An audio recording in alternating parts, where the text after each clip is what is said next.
इस वक्त में अगर जिनके पास भी बाइबल है वो निकाल सकते हैं मेरे साथ में।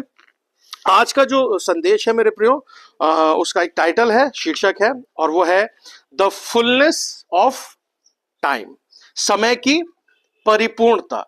और जो इसका इंस्पिरेशन लिया गया है, प्रेरणा लिया गया है, वो अगर आपको मिल जाता है तो निकालिएगा मेरे साथ में।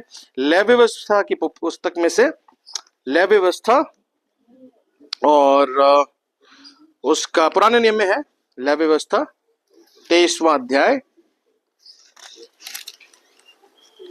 और 33 से लेकर 44 पद तक। फिर यहोवा ने मूसा से कहा, इजरायलियों से कहे कि उसी 7वें महीने के 15वें दिन से 7 दिन तक यहोवा के लिए झोपड़ियों का पर्व रहा करे। पहले दिन पवित्र सभा हो, उसमें परिश्रम का कोई काम न करना। 7 दिन यहोवा के लिए हव्य चढ़ाया करना। फिर 8वें दिन तुम्हारी पवित्र सभा हो और यहोवा के लिए हव्य चढ़ाना, वह महासभा का दिन है और उसमें परिश्रम का कोई काम न करना। यहोवा के नियत पर्व ये ही हैं, इनमें तुम यहोवा का वो हव्य चढ़ाना, अर्थात होम बलि, अन्न बलि, मेल बलि और अर्थ प्रत्येक अपने अपने नियत समय पर चढ़ाया जाए, और पवित्र सभा का प्रचार करना। इन सबों से अधिक यहोवा के विश्राम दिनों को मानना और अपनी भेंटों और सम्मन्नतों और स्वेच्छा बलियों को जो यहोवा को अर्पण करोगे चढ़ाया करना। फिर 7वें महीने के 15 दिन को जब तुम देश की उपज को इकट्ठा कर चुको, तब 7 दिन तक यहोवा का पर्व मानना। पहले दिन परम विश्राम हो और 8वें दिन परम विश्राम हो। और पहले दिन तुम अच्छे अच्छे वृक्षों की उपज और खजूर के पत्ते और घने वृक्षों की डालियां और नालों में के मजनू लेकर अपने परमेश्वर यहोवा के सामने 7 दिन तक आनंद करना। फिर दिवस 7 दिन तक यहोवा के लिए यह पर्व माना करना। ये तुम्हारी पीढ़ी पीढ़ी में सदा की विधि ठहरे कि 7वें महीने में यह पर्व माना जाए। 7 दिन तक यहोवा 7 दिन तक तुम झोंपड़ियों में रहा करना, अर्थात जितने जन्म के इजरायली हैं वे सब के सब झोंपड़ियों में रहें,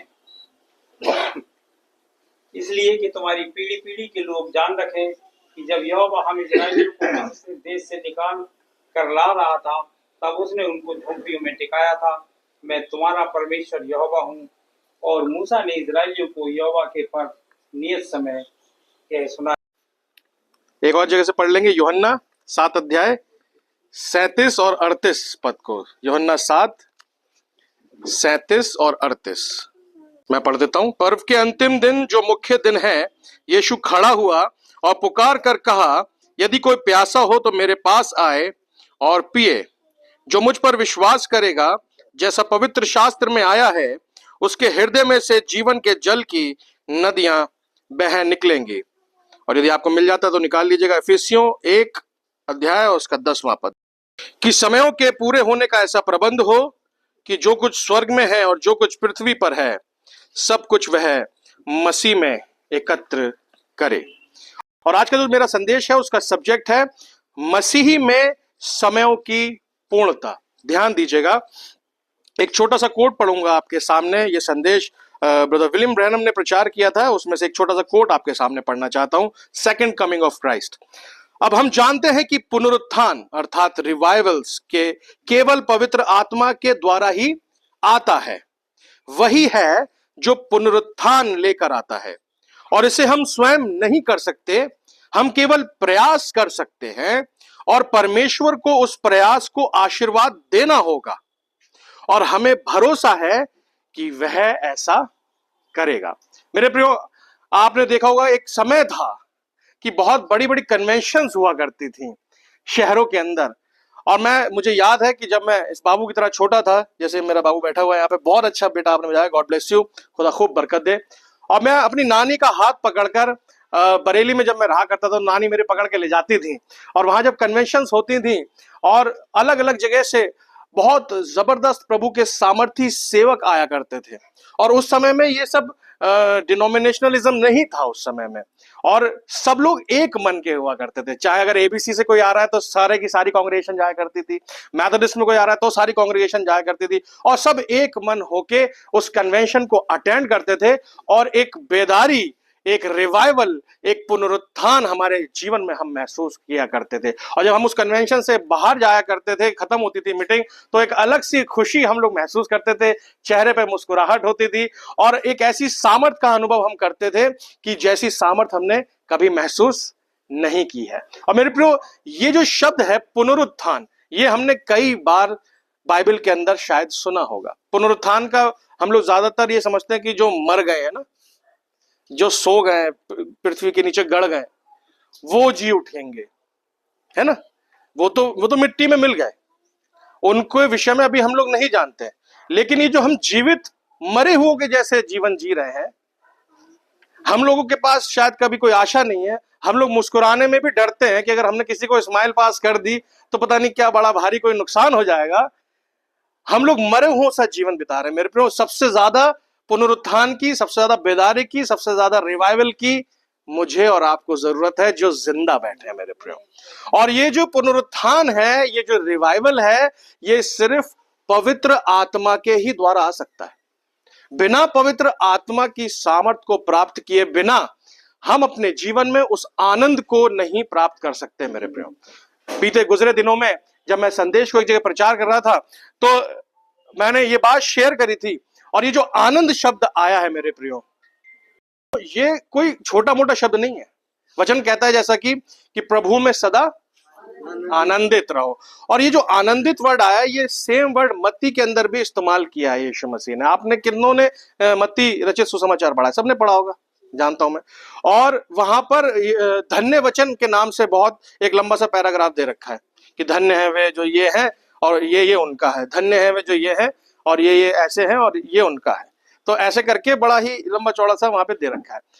वो नहीं, पूरा नहीं पढ़ाऊंगा, लेकिन आपको बताना चाहता हूं, वहां जो धन्य वर्ड आया है हिंदी के अंदर, यदि आप किंग जेम्स वर्जन में जाते हैं तो उसके अंदर ब्लेस्ड वर्ड आया है। Blessed are those. तो ब्लेस्ड का मतलब क्या होता है? आशीषित। लेकिन जब आप ग्रीक में जाएंगे, जिसमें ओरिजिनली लिखा गया था, तो उसके अंदर आप पाइएगा, थोड़ा खोज करिएगा, जैसे हम लोग सब लोग चलाते हैं अपना फोन, गूगल पे सर्च करिएगा और देखिएगा कि उस वर्ड का मतलब क्या है। ग्रीक में उस वर्ड का मीनिंग आता है हैप्पी, अर्थात खुश, अर्थात आनंद। तो यदि अगर आप एक छोटी सी, मैं पढ़ देता हूं उस बाइबल के पद को जिसके विषय में हम लोग बात कर रहे हैं, मत्ती रचित सुसमाचार में से, और उसका जो 5वां अध्याय है, उसकी 3रे पद में इस प्रकार से लिखा है, धन्य है वे जो मन के दीन है, क्योंकि स्वर्ग का राज्य उन्हीं का है। लेकिन इसका ट्रांसलेशन बहुत सी बार मुझे समझ में नहीं आया था, लेकिन जब मैंने इसकी स्टडी करी तब एक चीज समझ में आई। इसका जो ट्रांसलेशन निकल के आता है वो क्या है, देखिए, खुश हैं वे जो मन के दीन हैं, क्योंकि स्वर्ग का राज्य उन्हीं का है।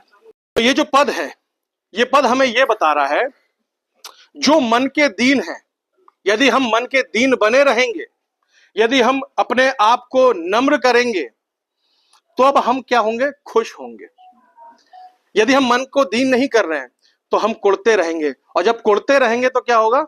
खुशी आएगी? आ ही नहीं सकती। तो क्या है? मन को दीन करना है। जो मन के दीन है वो खुश हैं, क्योंकि स्वर्ग का राज्य। सेकंड, जो शोक करते हैं वो खुश है। आमेन। एक जोरदार ताली बजाएंगे आंटी के लिए, वो शांति पाएंगे।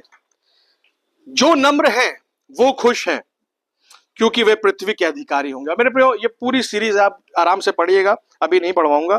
तो कहने का मतलब ये है कि हमें हमारी खुशी के लिए खुदावंद यीशु मसीह ने, हमारी स्माइल के लिए, हमें आनंद देने के लिए यीशु मसीह ने अपने लहू को बहाया। और यदि हमारे चेहरों पे मुस्कुराहट नहीं है तो फिर यीशु मसीह को कैसा फील होगा आप जान सकते हैं, यदि हम अपने अंदर पुनरुत्थान को फील नहीं कर रहे हैं। लेकिन पुनरुत्थान, वो सामर्थ, वो रिवाइवल, वो बेदारी बिना पवित्र आत्मा के आएगी नहीं। कितनी कोशिश कर ली, जबरदस्ती आ सकते हैं ऐसे करके। हम लोग कहते हैं ना, फोटो वोटो पोस्ट करते हैं फेसबुक पे, ऐसा करके मुंह खड़े हुए कहीं शादी में, अरे तू इधर आ, खड़ी हो, इधर आ जा, हाँ भाई इधर आओ, फोटो खींचेगी, और उसके बाद फिर ऐसे हो गए, अरे चलो खाना वाना खाओ, चलो, अरे डैडी डैडी फोटो खींच लेते, हाँ फोटो खींचते एकदम दांत दिखा दिया, और फिर ऐसे फेसबुक पे सबकी हंसती फोटोज आती हैं, लेकिन जब फोटो खींचना बंद हो जाती है तो फिर ऐसे करके मुंह लटकाए खड़े हुए हैं। वो जो दांत है वो थोड़ी देर के लिए दिखते हैं, दिखाने के लिए कि भाई फेसबुक पे जब सब देखेंगे तो उनको लगना चाहिए कि हम बहुत खुश हैं, हमारा परिवार बहुत खुश है, लेकिन अंदर जब अकेले बैठे होते हैं तो जीवन में वो खुशी, वो आनंद की कमी महसूस होती है। क्यों? क्योंकि पवित्र आत्मा से अभी भरे नहीं हैं, और बिना पवित्र आत्मा के हम उस आनंद को नहीं प्राप्त कर सकते। मेरे प्रियो, देखिए, क्या आपने प्रयास किया? क्या आपने सही यांत्रिकी को समझा है? आप क्या कर सकते हैं? क्या आपने स्वयं को पवित्र किया? क्या आपने मन फिराया? क्या आपने चीजें ठीक कर ली? क्या आपने शरीर के लिए प्रबंध तो नहीं किया है, या आत्मा के लिए क्या आप तैयार हैं? जरूरी क्या है? उस पवित्र आत्मा की सामर्थ्य से भरने के लिए मेरे प्रियो, अपने आप को तैयार करना है। बिना तैयारी के, बिना प्रयास के पवित्र आत्मा नहीं मिल सकता। पवित्र आत्मा ऐसी कोई पतंग नहीं है कि हम लोग बिना वजह से खड़े हैं, उड़ती हुई आएगी और हम उसे कैच कर लेंगे।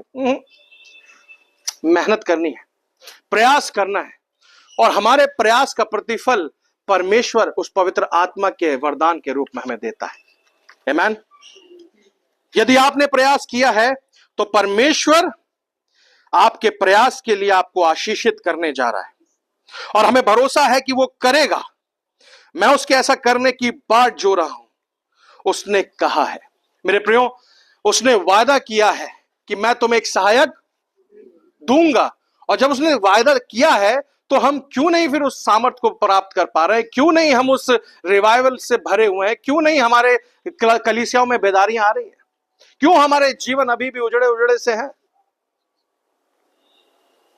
अभी उस सामर्थ की हमें बहुत आवश्यकता है, लेकिन सबसे पहले, उससे भी पहले, पवित्र आत्मा से भरे जाने से पहले हमें आवश्यकता है कि हम अपने आप को परमेश्वर के वचन के अनुसार ठीक कर लें। देखिए, एक शब्द मैंने अभी इस्तेमाल किया, यांत्रिकी।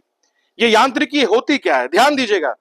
यदि आपको अपने राज्य से दूसरे राज्य के लिए यात्रा करनी है तो आपको गाड़ी को सही अवस्था में रखना जरूरी है। देखिएगा, तभी वह चलकर उस स्थान तक जा सकती है।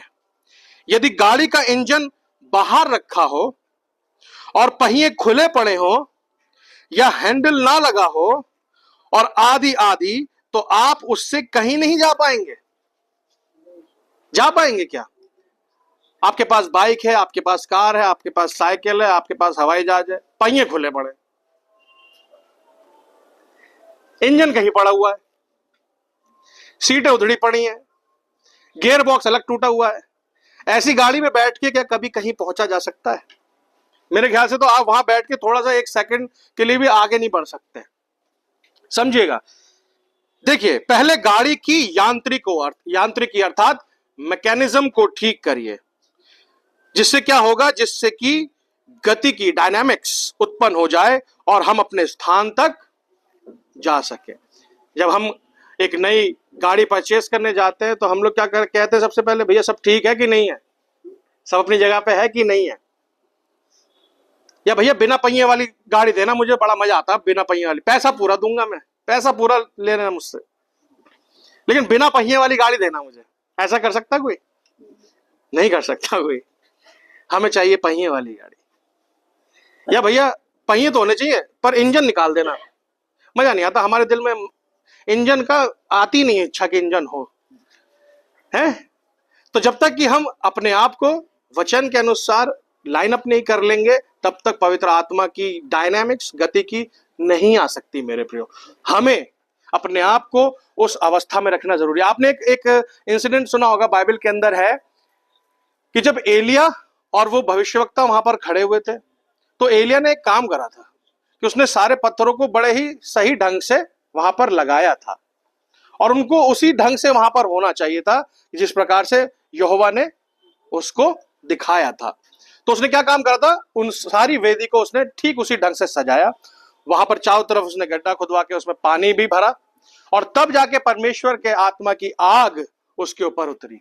तो जब तक कि हम अपने आप को एक एक पॉइंट को परमेश्वर के वचन के अनुसार ठीक नहीं कर लेते हैं, हम परमेश्वर की पवित्र आत्मा से नहीं भर सकते। देखिए, ध्यान दें, हम किस समय में हैं। हम उसके दूसरे आगमन की छाया में रह रहे हैं। पवित्र शास्त्र के प्रकाश में इसे देखने के मेरे तरीके से प्रभु के दूसरे आगमन के अलावा कलीसिया के लिए कोई उम्मीद नहीं बची है। मेरे प्रियो, सिर्फ एक ही उम्मीद है कि प्रभु यीशु मसीह का आगमन जल्द से जल्द हो जाए, और कलीसिया के पास इसके अलावा और कोई चीज है नहीं। ध्यान दीजिएगा, देखिए, दुनिया और इसकी भयंकर महामारी वाली स्थिति पूरी तरह से दुनिया में हर मानव निर्मित संगठन के नियंत्रण से बाहर हो गई है। कहने का मतलब क्या है कि जितने भी ऑर्गेनाइजेशंस, जितने भी डिनोमिनेशंस, जितनी भी संगठन बनाए गए हैं लोगों के द्वारा एकत्रित होने के लिए और रिवाइवल्स के लिए, और वो सब क्या हो रहा है, धीरे धीरे करके टूटते चले जा रहे हैं। लोग जा तो रहे हैं लेकिन वहां से कुछ प्राप्त करके नहीं आ रहे, खाली है। और खाली किस लिए? चाहे कितनी भी ज्यादा वहां पर स्वयं यीशु मसीह क्यों ना उतर आए, लेकिन हम तब तक उस यीशु मसीह से कुछ प्राप्त नहीं कर पाएंगे जब तक कि हम खुद अपने आप को वचन के अनुसार सीधा ना कर ले। मेरे प्रियो, यीशु मसीह इजराइल के उस रास्तों पर घूमता रहा, फिरता रहा। एक बार आपको याद होगा, पूरी की पूरी भीड़ उसके ऊपर चढ़ी जा रही थी। कोई कहीं से छू रहा, कोई कहीं से छू रहा, कोई बाल छू रहा होगा, क्योंकि किसी के कान पे हाथ लग रहे होंगे, किसी के कपड़ों पे हाथ लग रहे होंगे। लेकिन सिर्फ एक स्त्री थी जिसको विश्वास था कि यदि मैं इसको छू लूंगी तो कुछ मुझे प्राप्त हो जाएगा, मुझे चंगाई प्राप्त हो जाएगी, मैं सामर्थ से भर जाऊंगी। और वो स्त्री, उसकी चाहे स्थिति कुछ भी रही हो, उसकी चाहे परिस्थिति कुछ भी रही हो, लेकिन उसे विश्वास था कि इसको अगर मैंने छू लिया, इसके वस्त्र के छोर को भी छू लिया, बहुत बड़ी बात है। वस्त्र के छोर को छूना सर बहुत बड़ी बात है। वहां पे लोग गिरे जा रहे होंगे, उसकी स्किन को भी छू रहे होंगे, कुछ नहीं हो रहा था। लेकिन जब उस स्त्री ने विश्वास के साथ छुआ, क्योंकि उसने अपने आप को उसके वचन के अनुसार लाइन अप कर लिया था और विश्वास कर लिया था उसके ऊपर, और जब उसने उसके वस्त्र के छोर को छुआ तो यीशु ने क्या बोला कि मुझ में से सामर्थ निकली है। वो सामर्थ खींचने के लिए पहले हम तैयार तो हो अपने आप को लेकर वचन के अनुसार। देखिए, राजा अब इसे पकड़े नहीं रह सकते, ना ही तानाशाह इसे पकड़े रह सकते हैं। लोकतंत्र अब इसे पकड़े नहीं रह सकता, और अब कोई आशा बाकी नहीं बची है परंतु सिवाय प्रभु यीशु के द्वितीय आगमन के। ये जो समय है, ये ठीक वही समय है जब यीशु मसीह का आना निकट है। ये ऐसे ही नहीं बोला जा रहा कि अरे हाँ ठीक है 2000 साल पहले तो उन्होंने बोला था, लेकिन कुछ कैलकुलेशंस हैं, आप जाके इसको सर्च करिएगा। तो ये एग्जैक्ट वही समय है कि लोग, सरकारें, अलग अलग धर्म, सिर्फ ये मत सोचिए कि हम क्रिश्चियंस ही लगे पड़े हैं बस इसमें कि वो आने वाला है। हर एक धर्म के अंदर इसकी चर्चा है, हर जगह लोग विचलित हैं और सब लोग ढूंढ डांड और पूछपाछ कर रहे हैं कि भैया क्या माजरा है, और सब लोग जानना चाहते हैं कि कब ये समय आने वाला है, डूम्सडे आने वाला है। अभी कुछ घटना घटी, मैं देख रहा था भैया, कुछ नीचे समुद्रों के अंदर कुछ हलचल हुई है और गहरे समुद्र में रहने वाले जीव कुछ बाहर आने लगे, और उसको लेकर ऐसा बोला जा रहा है कि एक मछली है जो सबसे गहराई में पाई जाती है, उसको डूम्सडे फिश बोलते हैं शायद। तो वो एक चिन्ह के रूप में सामने आई है कि जो अंत का समय है वो आने वाला है। बहुत कुछ घटनाएं घट रही है मेरे प्रियो, लेकिन मैं और आप अगर इस बात से अभी अनभिज्ञ हैं, यदि हमें नहीं पता है तो कब उसका आना हो जाएगा, कब लोग चले जाएंगे उड़ के, खत्म हो जाएगा सब, हम लोग बस सोचते रह जाएंगे। तो बहुत समय कम है, अपने आप को तैयार कर लें। देखिए, और अब ये समय सबसे भयानक समय है। देखिए, अविश्वासी और पापी के लिए, जो कि वो कभी देख सकता है, एक अविश्वासी के लिए सबसे भयानक समय यही है 2025, सन 2001 से 2025 का। और अगर अनुग्रह में 20-25 साल या 30 साल और निकल गए, खुदा ने ज्यादा अनुग्रह रखा तो ये जो समय चल रहा है ये सबसे ज्यादा खतरनाक समय है। क्यों? क्योंकि विनाश का समय द्वार ही पर है। यह विश्वासी के लिए तो सबसे आशीषित समय है। आमीन। कितने लोग विश्वास करते हैं यीशु मसीह पर? एक जोरदार ताली बजाइएगा परमेश्वर।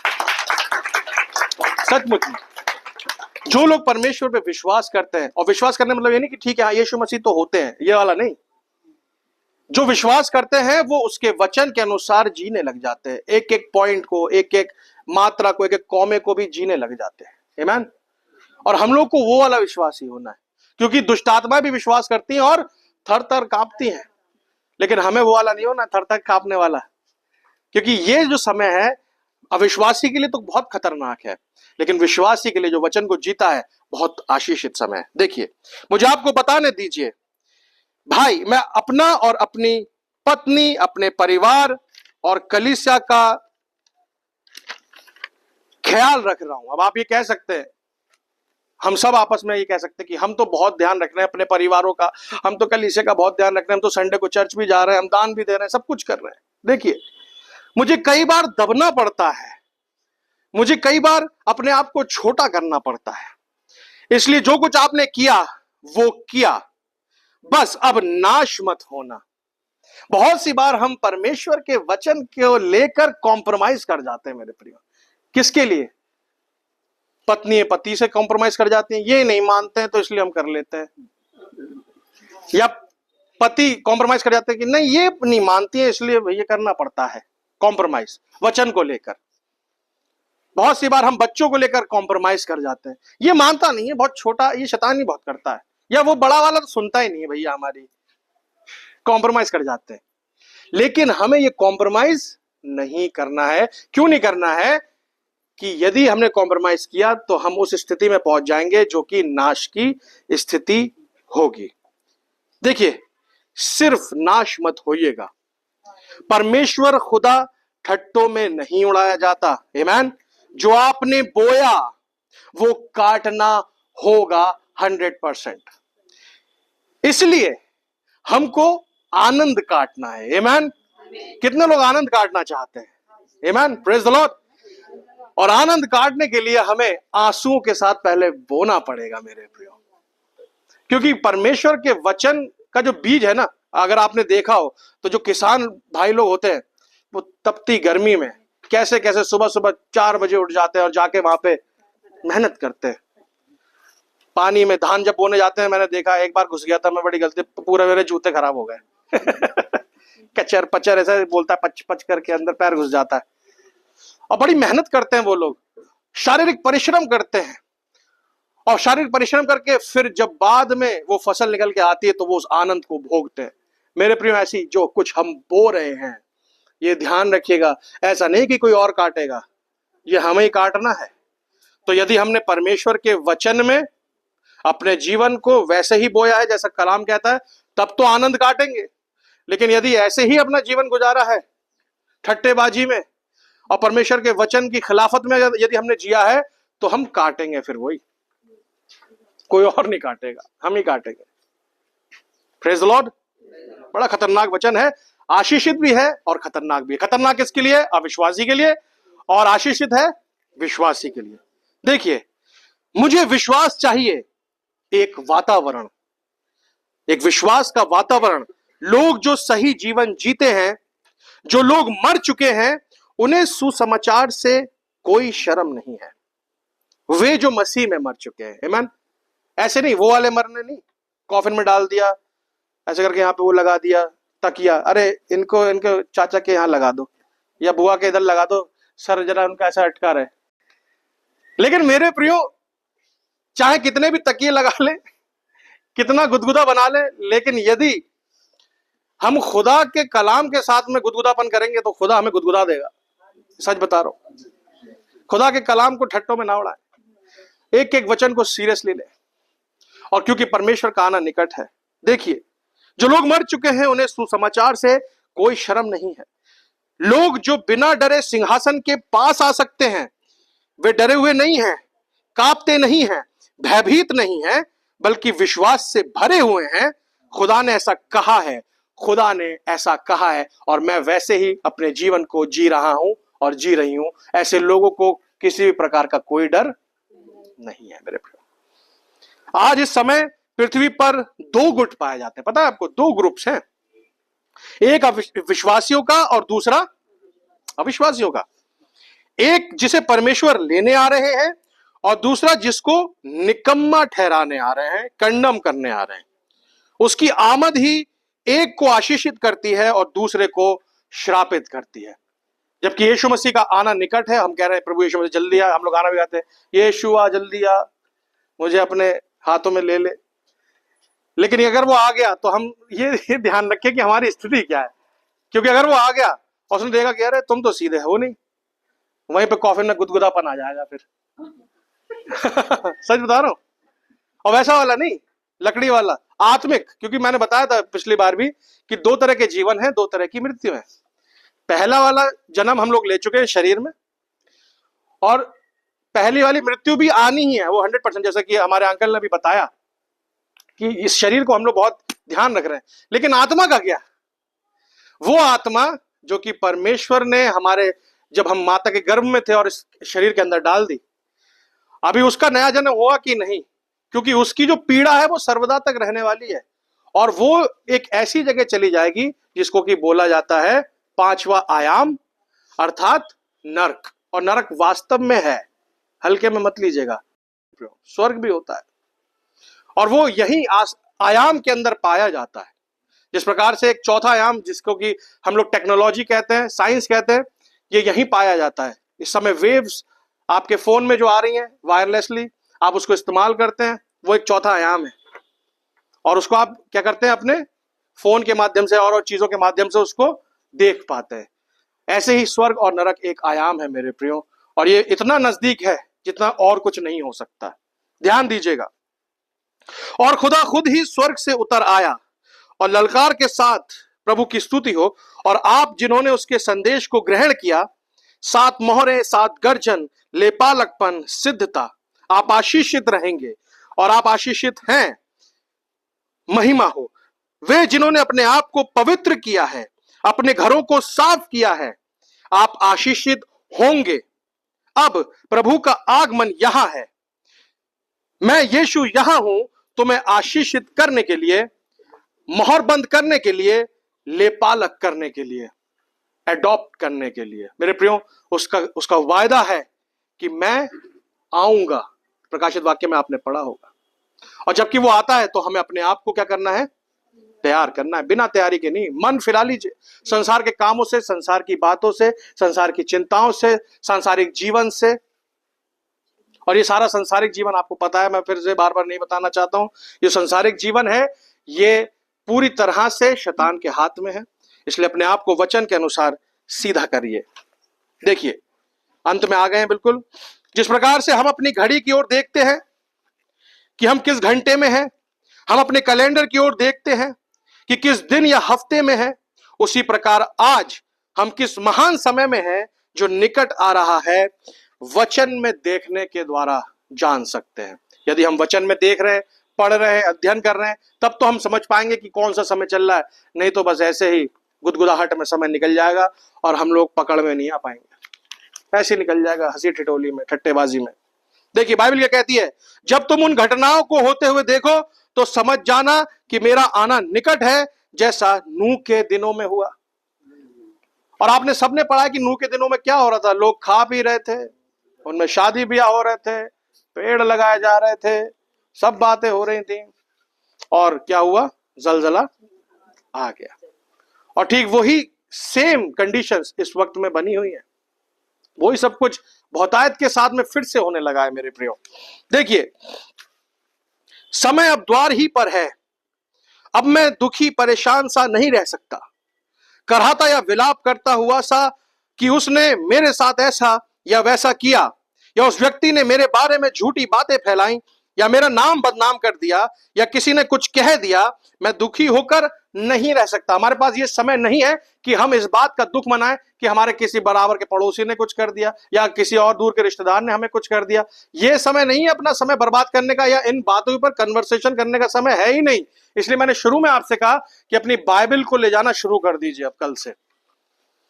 सब बातों को छोड़िए, सारी बुराइयों को, सारे पुराने पापों को खोदना छोड़ के कल से एक नई शुरुआत करिए, और बल्कि आज रात से शुरू करिए। यदि आप प्रार्थना करते हैं तो और अच्छे से करिए, और ज्यादा देर तक करिए, और ज्यादा देर तक वचन पढ़िए जब तक कि नींद ना आ जाए, बनस्पत इसके कि फोन करके उस पर बुराइयां करें या किसी के साथ बैठ के इधर उधर की बातें करें, अपने समय को बर्बाद करें। मेरे प्रियो, समय वो है नहीं।